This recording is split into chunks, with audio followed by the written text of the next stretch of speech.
चलिए आज हम लोग कक्षा 9वीं का अध्याय 10 वृत्त की प्रश्नावली 10.2 के प्रश्नों को देखेंगे, क्योंकि हमारे पास 10.1 के जो क्वेश्चन दिए हुए हैं तो सारे के सारे हमारे क्या है सही सत्य सत्य वाले और खाली स्थान वाले हैं, इसलिए 10.1 को हम नहीं देख रहे हैं, हम देखेंगे 10.2। 10.2 का हमारे पास पहला क्वेश्चन ये दिया हुआ है, याद कीजिए कि दो वृत्त सर्वांग सम होते हैं यदि उनकी त्रिज्याएं बराबर हो, तो सिद्ध कीजिए कि सर्वांग सम वृत्तों की बराबर जीवाएं उनके केंद्र पर बराबर कोण अर्पित करती है। तो ठीक है, देखिए हमारे पास इसी से हमको क्वेश्चन के अकॉर्डिंग हमको क्या करना है, इसकी आकृति बनाना है और उसको सिद्ध भी करना है। तो चलिए इसका सॉल्व करते हैं हम लोग। कितने वृत्त दिए हैं, देखिए आप 2 वृत्त दिए हैं, तो 2 वृत्त हम बना ले पहले।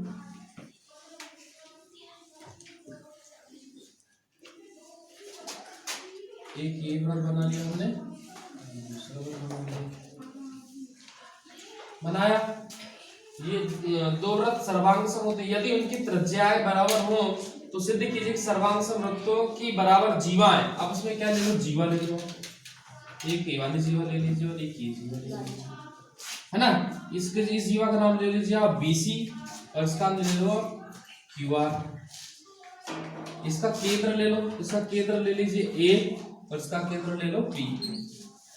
तो ये देखिए इनकी जीवाएं अगर दोनों वृत्तों की बराबर है तो हमको ये बताना है कि इनकी जीवाओं द्वारा बना हुआ कोण, इनकी जीवाओं द्वारा जो केंद्र पर जो कोण बन रहा है, ये कोण कैसा होगा, आपस में बराबर होगा, अपने को ये सिद्ध करना है। चलिए तो दिया क्या है देखते हैं। सबसे पहले दिया है, क्या दिया है, 2 वृत्त दिए हैं, तो वृत्त C है ना, वृत्त को क्या बोला जाता है, C बोला जाता है, और उसके केंद्र के अकॉर्डिंग उसको दर्शाया जाता है। तो पहला वृत्त हमारे पास क्या है, वृत्त C है जिसका केंद्र A है और त्रिज्या क्या है, R है। उसी प्रकार दूसरा वृत्त हमारे पास क्या है, दूसरा वृत्त C है जिसका केंद्र P है और त्रिज्या क्या है, R है, और इसकी जीवाएं हमारे पास BC बराबर QR। इसकी जीवाएं हमारे पास क्या है, बराबर है, तो BC बराबर क्या हो जाएगा, QR। ये हमारे पास दिया हुआ है, हमको सिद्ध करना है, हमको सिद्ध करना है कि इसके केंद्र पर बना हुआ कोण बराबर होगा। तो सिद्ध करना है, क्या सिद्ध करना है भाई, कोण BAC बराबर क्या हो जाए, कोण QPR।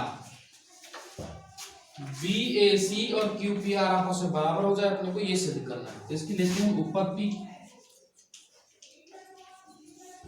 कौन से 2 त्रिभुज है, ABC पहला त्रिभुज है, तो त्रिभुज ABC व दूसरा त्रिभुज कौन सा है, PQR व त्रिभुज PQR में इसमें काम कर रहे हैं। इसमें देखिए सबसे पहले हमारे को क्या बोला है, इनकी जो त्रिज्या है वो कैसी है, बराबर है। इसकी त्रिज्या कैसी है, बराबर। तो त्रिज्या कौन सी, देखो A से लेकर B तक एक त्रिज्या है, तो इसके बराबर की त्रिज्या यहाँ पर कहाँ दिख रही है, ये दिख रही है, इसका नाम क्या है, PQ। AB बराबर क्या हो जाएगा, PQ। ये कैसा हमको दिया है, या फिर क्या बोल सकते हैं, वृत्त की त्रिज्या है। क्या है ये, वृत्त की त्रिज्या। उसी प्रकार क्या हमको दिया, पहले से दिया है कि BC बराबर क्या है, QR। BC बराबर क्या है, QR। ये हमको पहले से दिया है, दिया है, लिखा है BC बराबर QR, ये हमें दिया है। उसका नेक्स्ट अगली भुजा कौन सी है, इसकी AC भी क्या है, वृत्त की त्रिज्या, और इसी के बराबर कौन सी है, PR। तो AC बराबर क्या हो गया, PR। ये भी क्या, वृत्त की त्रिज्या। तो हमने क्या काम कर दिया, इन दोनों त्रिभुज की 3 चीजें बराबर कर दिया, 3 भुजाएं बराबर कर दिया। तो क्या होगा, भुजा सर्वांग सम का बुझाइए, भुजा सर्वांग समता से कौन कौन से 2 त्रिभुज सर्वांग सम हो जाएंगे, त्रिभुज ABC सर्वांग सम हो जाएगा, क्या है, त्रिभुज PQR के। ABC और PQR कैसे होगा, सर्वांग सम होगा, मतलब इसको अगर भाग कर यहाँ पे रखा जाएगा तो पूरा कैसे कर लेगा, ढाक लेगा। इसका मतलब इसकी ये वाली भुजा, इसके बाद सारी भुजाएं और सारे कोण आपस में कैसे हो जाएंगे, बराबर। तो सारी भुजाएं तो आपस में बराबर थी ही, तो इनके द्वारा निर्मित कोण भी कैसा हो जाएगा, बराबर हो जाएगा। इसलिए कोण इसीलिए कोण BAC बराबर हो जाएगा काय के कोण QPR के। और यही हमको क्या करना था, सिद्ध करना था, प्रूफ हो गया। क्वेश्चन नंबर सेकंड, प्रश्न नंबर 10.2 का प्रश्न नंबर 2 ही प्रश्न दिए हुए हैं, तो इसको देखते हैं। सिद्ध कीजिए कि यदि सर्वांगसम वृत्तों में जीवाएं उनके केंद्रों पर बराबर कोण अंतरित करती है तो जीवाएं बराबर होगी। तो देखिए हमारे पास एक दो वृत्त दिए, क्योंकि दो वृत्त ही सर्वांगसम होंगे है ना। तीन सर्वांगसम वृत्तों में क्या कर रहा है, क्या कह रहा है, देखिए अगर क्या हो रहा है, इनके जीवाएं केंद्र पर बराबर कोण अंतरित कर रही है, मतलब A पर और B पर कैसे कोण हो रहे हैं, बराबर कोण बन रहे हैं, काय के द्वारा, इस जीवाओं के द्वारा। तो अपने को ये बताना है कि इनकी जीवाएं BC और QR कैसे हो, आपस में बराबर हो, सिद्ध करना है ना।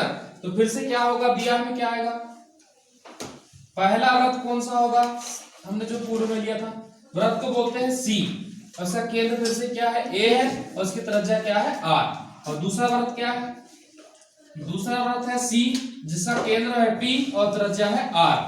अब इन दोनों में कोण बराबर दिया हुआ है, तो क्या हो जाएगा, कोण BAC बराबर है कोण QPR के, इसका कोण बराबर दिया है, तो दिया है केवल कोण बस आएगा ना। तो हमको सिद्ध करना है, क्या सिद्ध करना है, कि इनकी जीवा BC बराबर क्या हो, QR, इसकी जीवा BC और इसकी जीवा QR आपस में कैसी हो, बराबर हो, ये सिद्ध करना है। तो इसकी कहां पर आते हैं, उत्पत्ति में। फिर से हमको इन वृत्तों में क्या दिखाई दे रहा है, ये त्रिभुज दिखाई दे रहा है, क्या दिखाई दे रहा है, त्रिभुज।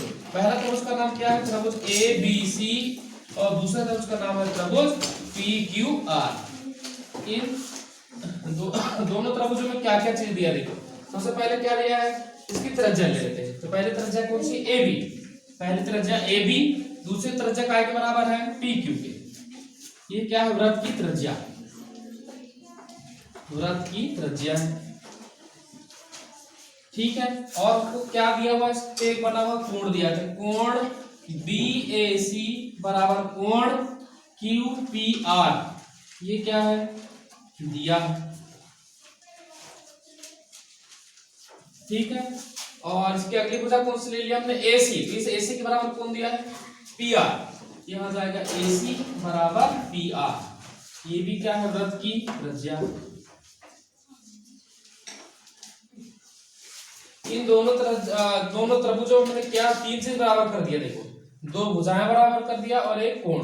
तो भुजा कोण भुजा कैसे हो जाएगा, देखो कौन सी सर्वांग समता हो जाएगी यहाँ पे, भुजा कोण भुजा, भुजा कोण भुजा सर्वांग समता से, भुजा कोण भुजा सर्वांग समता से दोनों त्रिभुज कैसे हो जाएंगे, सर्वांग सम। तो त्रिभुज ABC कैसा हो जाएगा, सर्वांग सम हो जाएगा, क्या के त्रिभुज PQR के। और जब त्रिभुज सर्वांग सम हो गए तो उनकी सारी भुजाएं कैसे हो जाएंगी, बराबर हो जाएंगे, सारे कोण बराबर, तो इनकी भुजाएं कौन सी बराबर हो जाएगी, इसीलिए इसकी भुजा BC या जीवा BC बराबर क्या हो जाएगा, जीवा QR। और यही हमको क्या करना था, सिद्ध करना था, प्रूफ।